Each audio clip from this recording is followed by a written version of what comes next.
graad 12's. Ons gaan nou aan met genetiese kruisings. So ek hoop julle die eerste 2 lesse baie mooi bemeester, want dit gaan vir julle regtig die werk in hierdie les baie makliker maak. Alright. So ons gaan kyk na 2 hoofgroepe kruisings. En die eerste kruising waarna ons gaan kyk is natuurlik wat hierbo staan. Dis 'n monohybride kruising. Die ander een is 'n dihybride kruising. Nou monohybride kruising beteken wanneer jy 2 ouers met mekaar kruis en jy kyk na 'n enkele eienskap in die nageslag. Ons kruis byvoorbeeld 2 honde met mekaar, die een se oortjies staan regop terwyl die ander een se oortjies hang. Ons kruis hulle by mekaar en ons kyk na die vorm van die ore in die nageslag. Met ander woorde, ons kyk na een enkele eienskap. Nou onder hierdie monohybride kruisings is die heelwat, julle sal sien, dis 'n totaal van 6 verskillende soorte kruisings wat kan voorkom onder monohybride kruisings. En julle moet elkeen van hulle kan doen in 'n eksamenvraestel. So hierdie is almal belangrik want hulle wissel hulle af. Partykeer vra hulle 2 of 3 verskillendes van hulle in 'n eksamenvraestel. So julle moet maar net seker maak julle ken almal van hulle, al 6 van hulle baie goed. En die eerste enetjie waarna ons gaan kyk is volledige dominansie. En hierdie prentjies hier aan die regterkant is maar net ter opsomming, net om vir jou 'n idee te gee.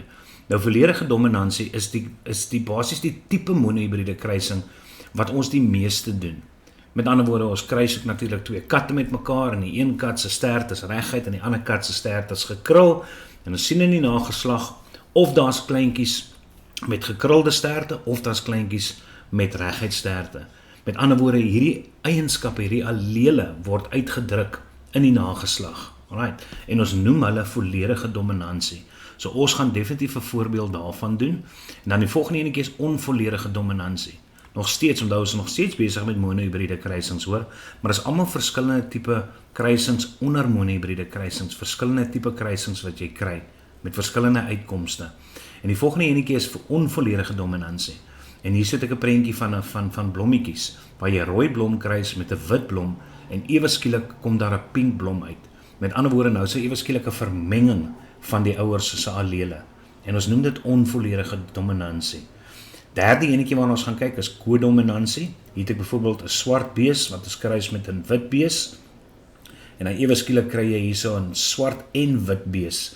Met ander woorde, hierdie nageslag is nie swart of wit nie. Dis 'n vermenging van die 2 kleure en dis omdat al 2 kleure, daar is jou swart en daar is jou wit, omdat al 2 kleure van die ouers teenwoordig is in die nageslag. Ons kan al 2 sigbaar as die fenotipe in die nageslag. Noem ons dit kodominansie, want ko beteken saam. So die kleure kom hier saam. Right? En dan kry jy bloedgroepe. Wat is volgende groep is wat ons gaan doen. En bloedgroepe is baie interessant. Daar's baie mense wat dink as een ouer bloedgroep A is en 'n ander ouer is bloedgroep B, dat die kinders noodwendig bloedgroep A of B gaan wees, maar jy gaan sien, dis nie noodwendig die geval hier. Hierdie prentjie het maar net vir jou voorbeeld waar jy actually 'n kind met 'n bloedgroep O kan kry met ouers wat bloedgroep A en B is. So dis ook 'n kruising wat ons op sy eie gaan doen. En daarna gaan ons kyk na geslagsbepaling.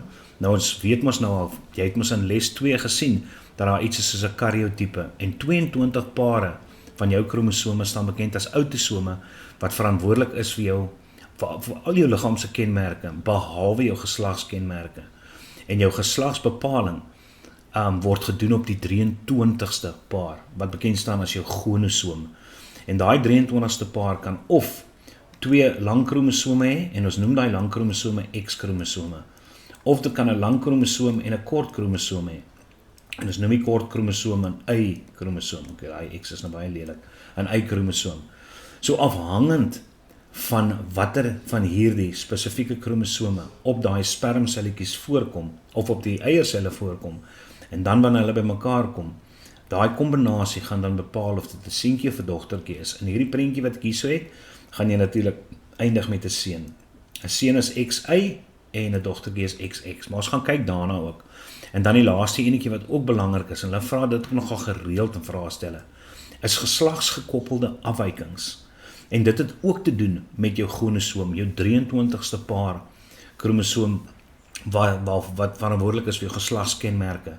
Nou dit is nie net jou geslagskenmerke wat daarop voorkom nie, daar's ander eienskappe van jou wat ook daarop voorkom, soos byvoorbeeld die vermoë vir jou bloed om te kan stol. So as jy nie die vermoë het nie, dan noem jy dit hemofilie, as jy 'n bloeier is, of die feit dat jy kleurvisie kan sien. Daai gene is geleë op die 23ste paar.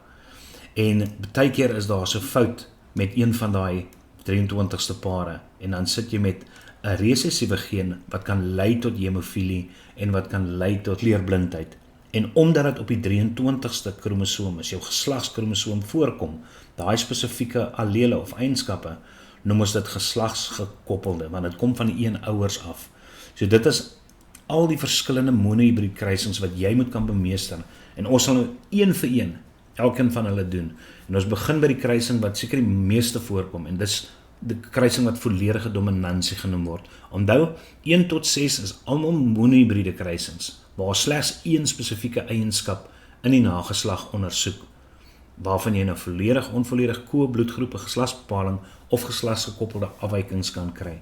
So as ons nou kyk na die eerste enetjie, volledige dominansie, is hier nou twee plante wat ons met mekaar gaan kruis, twee ertjieplantjies, en terwyl die een, en ons gaan net kyk na die een eienskap, ek bedoel daar so sit jy met blaartjies, hoeveelheid blare op die verskillende sytakkies, jy sit met pele, die vorm van pele ensovoorts, maar ons gaan net kyk na een eienskap, en in hierdie geval is dit lente. Ons gaan kyk na lente.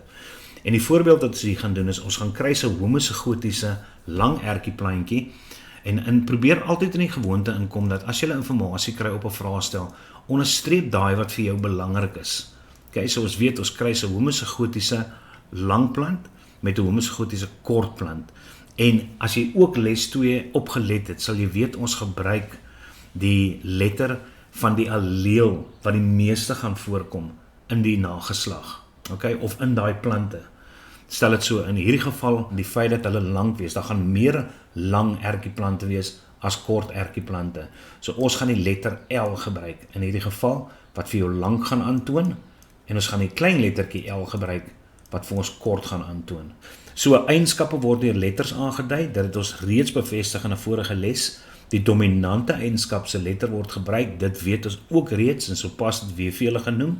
En dan die dominante eienskap sal in hoofletter aangedui word, soos wat julle daar so sien, in 'n hoofletter, terwyl die resessiewe eienskap in 'n klein lettertjie aangedui word. So hou asseblief daai goedjies in gedagte. So in ons voorbeeld is dit die alleelpare van die twee ouers wat ons gaan gebruik, omdat daai twee dieselfde is, dis homosegoties, presies wat ons gesê het, omdat daai twee dieselfde is, homosegoties, presies wat ons gesê het die ouers gaan wees. Dis die inligting wat vir jou gegee is. En die een is homosegoties lank, en dis hoekom dit 2 groot L'e is, want die hoofletter L verteenwoordig dominante alleel, en in hierdie geval is dit lank. So omdat dit homosegoties is, moet dit 2 L'e wees. En hierdie ander ouer waarmee ons gaan kry, sê hulle vir jou is homosegoties kort. En die enigste manier hoe 'n resessiewe alleel in die nageslag uitgedruk word, is as hy homosegoties resessief gaan wees, as gevolg van die wet van dominansie van Gregor Mendel. So as ons nou daai twee ouers met mekaar gaan kruis, en soos ek sê, julle moet asseblief tog nou net onthou, presies al hierdie goedjies wat ons doen met mekaar, wat ons nou geleer het tot dusver toe. Nou, daar is die P1 generasie, nou hier het ek sommer vir julle geskryf, waarvoor staan die P, in geval julle wonder, paterne. En daar is jou F1 generasie, waarvoor dit die F dan staan is filiaal, net so interessantheid vir julle, maar hulle gaan dit nie vir julle vra nie, maar natuurlik as julle soos ek is, wat ons nog graag als wil weet, dan gaan dit vir julle OCD 'n bietjie kalmeer. So P staan vir paterne en die F staan vir filiaal, so die eerste filiaal. So ons het gesê dat ons twee ouers, wat ons met mekaar gaan kruis, is die een is homosegoties lank, en die ander een is homosegoties kort. En daai is die alleelpare vir daai twee ouers. Maar onthou ons templaat, julle moet dit gaan neerskryf, want julle kry 'n punt daarvoor as dit korrek aangedui word, die P1 genotipe, of die P1 generasie genotipe. Maar as jy net P1 genotipe skryf, is dit 100% reg. En dan kry jy P1 fenotipe natuurlik, wat dan die uitdrukking is van die genotipe, naamlik wat jy fisies sien. So dis lank en dit is kort. Alright, wat jy met mekaar kruis. En dan vind my hose natuurlik plaas, en wat my hose doen is, my hose gee vir ons die allele wat op die geslagselletjies kan voorkom. So jy kan net 'n enkel L daar skryf, hoofletter L en 'n enkel klein lettertjie L as jy wil. Want daar is so 'n reeltjie wat ons baie keer volg. Is jy dui net die verskillende allele aan wat in die gemeente kan voorkom. Maar omdat jy sit hier met homosegoties lank en beide is dieselfde, kan jy maar net eintlik net een van hulle aandui as jy wil.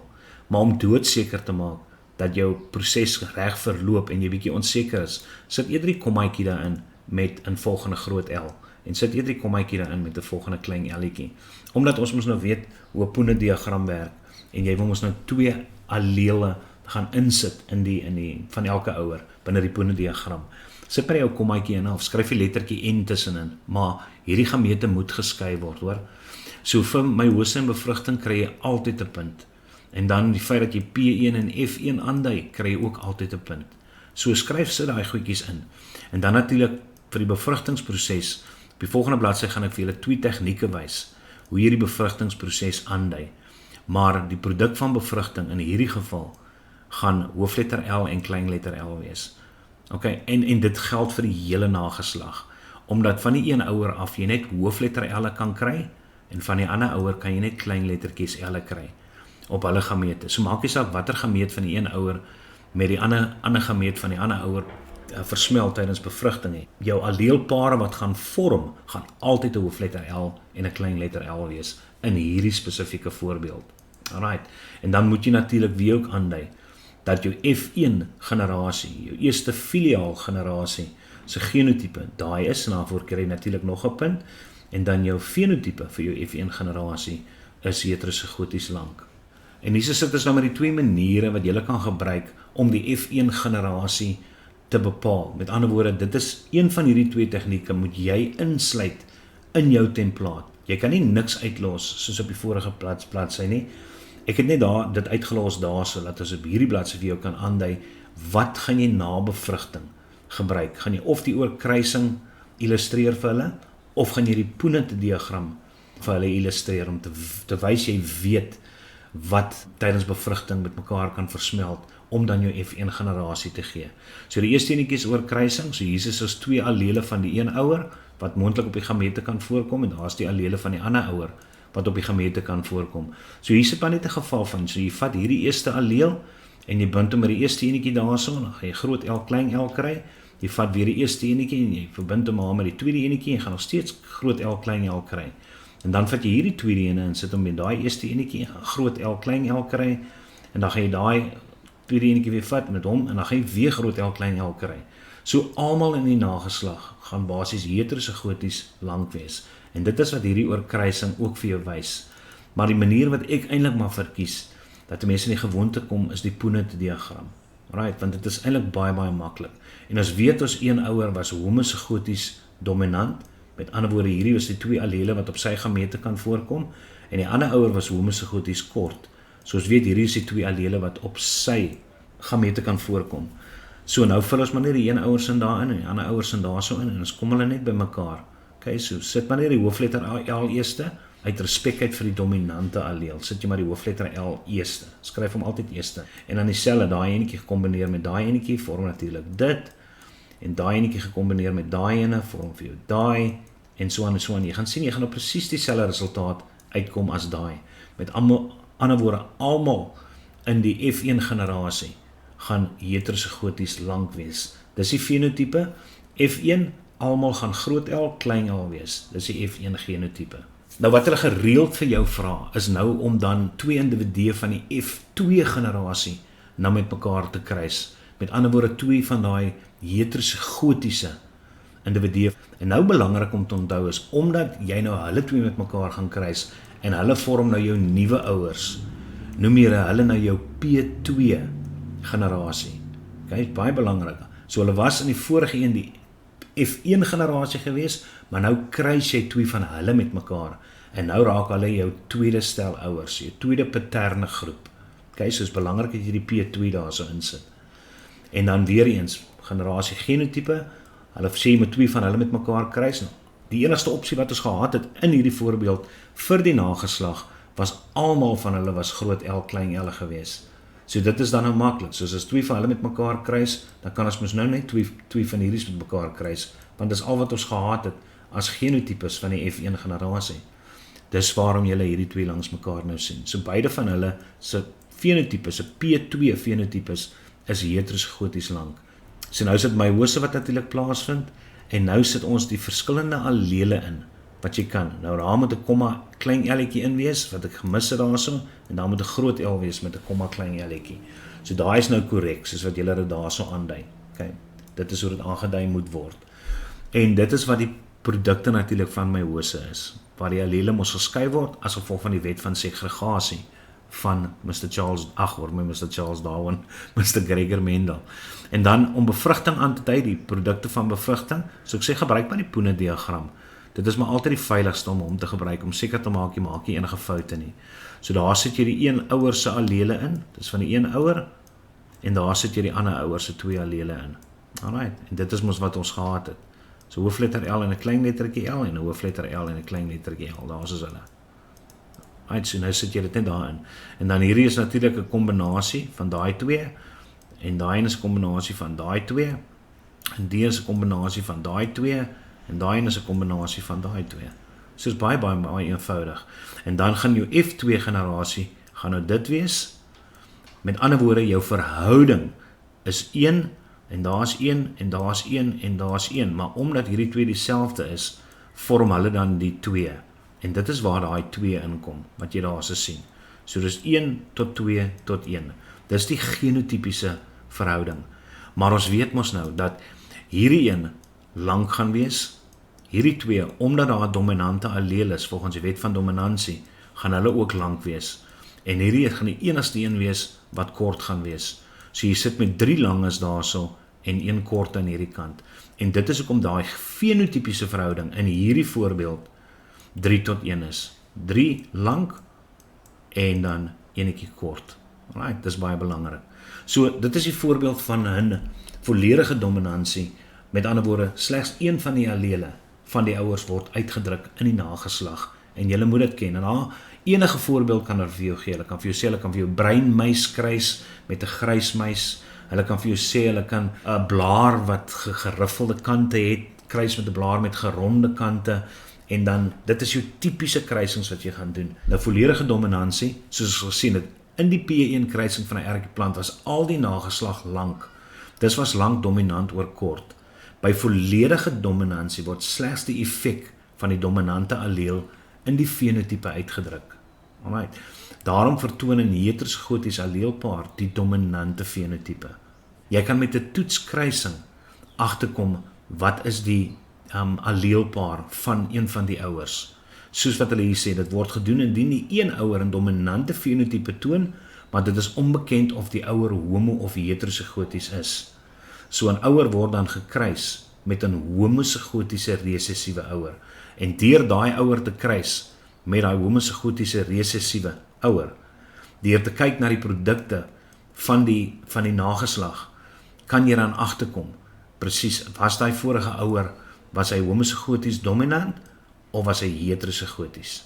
Right? En jy het ons nou sopas gesien, as jy sit met daai kruising, is almal in die nageslag 'n hoofletter L en 'n klein letter L. Met ander woorde, 100% van die nageslag, maak nie saak of jy 5, 10, 100 of hoeveel verskillende nageslagte het nie. Almal van hulle, as hulle daai dominante alleel toon in die fenotipe, dan weet jy die ouer was homozigoties dominant gewees. Indien daar seker is wat die resessiewe alleel uitdruk in die fenotipe, dan weet jy daai ouer was heterozigoties wees. Want onthou, jy kan nou hierdie Punnett-diagrampie, kom ons vat hierdie kleur, jy kan ons nou hierdie Punnett-diagrampie vinnig opstel om vir jou te wys. So in hierdie geval het ons klein L gehad en klein L gehad vir daai, en ons het 'n groot L en 'n klein L gehad vir die ene. So daai 2 dae gaan ons 'n groot L klein L gee, stem julle saam? Daai 2 dae gaan 'n groot L klein L gee, daai 2 gaan klein L'tjies gee, en dan gaan daai 2 klein L gee. Met ander woorde, jy sit met 'n 50% kans vir die generasie om die dominante eienskap te toon, naamlik lank, want daar's 2 van hierdie ouens uit. Okay, in die F1 generasie, en daar's ook 2 van hulle. So dis 'n 2 tot 2 verhouding, lelik hy 2. Dis 'n 2 tot 2 verhouding of 'n 1 tot 1 verhouding, naamlik 50% kans dat die nageslag of lank of kort gaan wees. So die teenwoordigheid van daai verhouding in jou nageslag, dit kan jy dan gebruik as 'n bepalende faktor om agter te kom of jou ouer heterozigoties is. As 'n hele volledige nageslag almal groot L klein L is, want dis wat jy sal kry van hierdie ouer kombinasie. Met ander woorde 100% van daai nageslag gaan lank wees. Maar hulle gaan almal heterogoties lank wees, maar hulle gaan lank wees. Dan weet jy ten minste dat jou ouer homozigoties dominant was vir beide allele. So ek sê hierheen gaan vir jou 50% kans gee in die nageslag vir daai fenotipe om uitgedruk te word, die dominant een, en hierheen gee vir jou 100% kans. So as jy sien dat almal lank is, dan weet jy, daar was jou ouer. As jy sien dat van hulle lank is, van hulle is kort, dan weet jy jou ouer was heterogoties. Dis 'n toetskruising.